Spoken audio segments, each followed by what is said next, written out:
এক জান্নাতি আরেক জান্নাতিকে মুখোমুখি হয়ে গল্প করবে আর বলবে, অমুক অমুক দুনিয়াতে আমার পরিচিত ছিল, যারা আমাকে বলতো আখেরাত হবে না, যারা আমাকে বলতো নাফরমানি আর অশ্লীলতার অসভ্যতার মধ্যে ডুবে থাকতে, আমি আল্লাহর রহমতে তাদের কথা না শুনে আল্লাহর গোলামি করে গেছি। আল্লাহ বলবেন, হাল আনতুম মুত্তালিউন, তোমার সেই নাফরমান বন্ধু তাদেরকে দেখবা? ফাত্তালা ফারাআহু ফি সাওয়াইল জাহিম। আল্লাহ বলে সেদিন ইমানদার জান্নাতি বান্দাকে আল্লাহ তাআলা ওই জাহান্নামী নাফরমান পরিচিতদেরকে দেখাবে যে দেখো তাদের পরিণতি কি হয়েছে।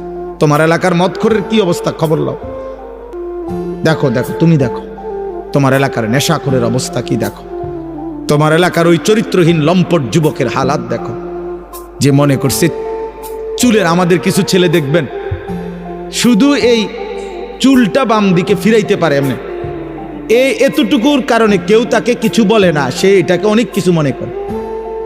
সে মনে করে তার জীবনের সফলতা যে আমি যে বেঈমানের মতো চুল রাখতে পারি অথচ কেউ বাধা দেয় না, এটা আমার জীবনের সফলতা। না রে আব্বা, এটা তোর জীবনের ব্যর্থতা, তোকে কেউ ফিরায় না,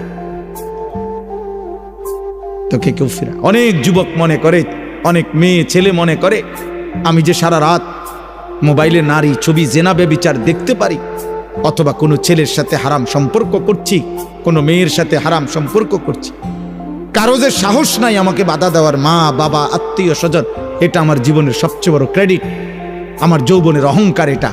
আমার বাপের ক্ষমতা নাই, আমার মার ক্ষমতা নাই, আমার স্বজন কারো ক্ষমতা নাই আমারে কিছু বলবে,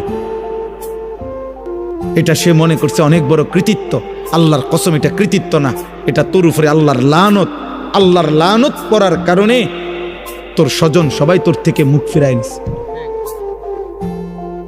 কারো আর বিষয়টা এমনই যে জাহান্নামের আগুনের কাছে চলে গেছে, কেউ ভাবতেও আসে না যে ওরে টেনে ধরা দরকার, যা পড়ে যা, বাদ খালি বেলা, আগুনে পুড়ুক নালে ডুবে মরুক, বাদ দে বেটা। আহ